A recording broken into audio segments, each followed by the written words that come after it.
अधिक मास विशेष ऑफर्स फक्त कैलास अडगावकर ज्वेलर्समध्ये.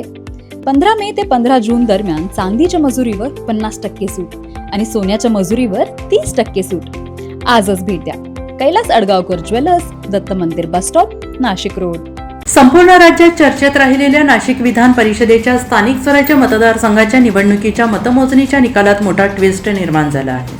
अपक्ष उमेदवार गोकुळ गीते विजयी झालेले आहेत, त्यामुळे त्यांच्या समर्थकांनी विजयी जल्लोष केला. या निवडणुकीत एकूण 619 मतदान झालं होतं, त्यापैकी 618 मतदान झाले आणि यात 13 मते अवैध ठरवण्यात आली, त्यामुळे 303चा कोटा ठरवण्यात आला. यामध्ये गीते यांना 357 तर दराडे यांना 248 मते मिळाली, त्यामुळे गीते हे पहिल्या फेरीत विजयी झालेले आहेत.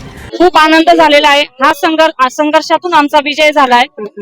खरंच पाहायला गेलं तर हा सत्याचा विजय झाला आज, आणि सुज्ञ मतदार असल्यामुळे योग्य तो उमेदवार निवडून आलेला आहे. त्यामुळे विधान परिषदेत सर्व मतदारांना ज्या त्यांचं मतदान आहे ते कुठेही प्रकार वाया जाणार नाही.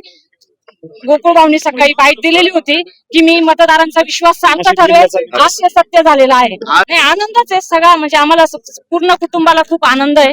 आमचा हा विजय सगळ्या जिल्ह्याने बघितलाय की खूप संघर्षातून हा विजय झालाय. गणेश भाऊंचा देखील असेल, खूप संघर्षातून त्यांनी हा विजय मिळवला. आम्हाला सर्वांना आनंद. आमदार नरेंद्र दराडे यांची गोकुळ गीतेंच्या कार्यकर्त्यांना शिवीगाळ. मतदान केंद्रातून बाहेर पडत असताना जल्लोष करत असलेल्या गोकुळ गीतेंच्या कार्यकर्त्यांवर दराडे संतापले. महायुतीने घात केला म्हणून गीतेंच्या कार्यकर्त्यांवर दराडे संतापले. महायुतीने उमेदवार नरेंद्र दराडे यांच्या कन्या भाऊक. बस सगळ्या खोट्या गोष्टी असतात, सगळे नेते वरच्या वर दाखवतात. गोकुळ गीते यांनी आघाडी घेतात. नरेंद्र दराडे आणि त्यांच्या कन्या मतमोजणी केंद्र सोडताना भाऊ. सगळ्या नेत्यांनी विश्वासघात केला म्हणत प्रियंका दराडे काकड यांना अश्रू अनावर. NCN न्यूजसाठी रोहन दनी, नाशिक.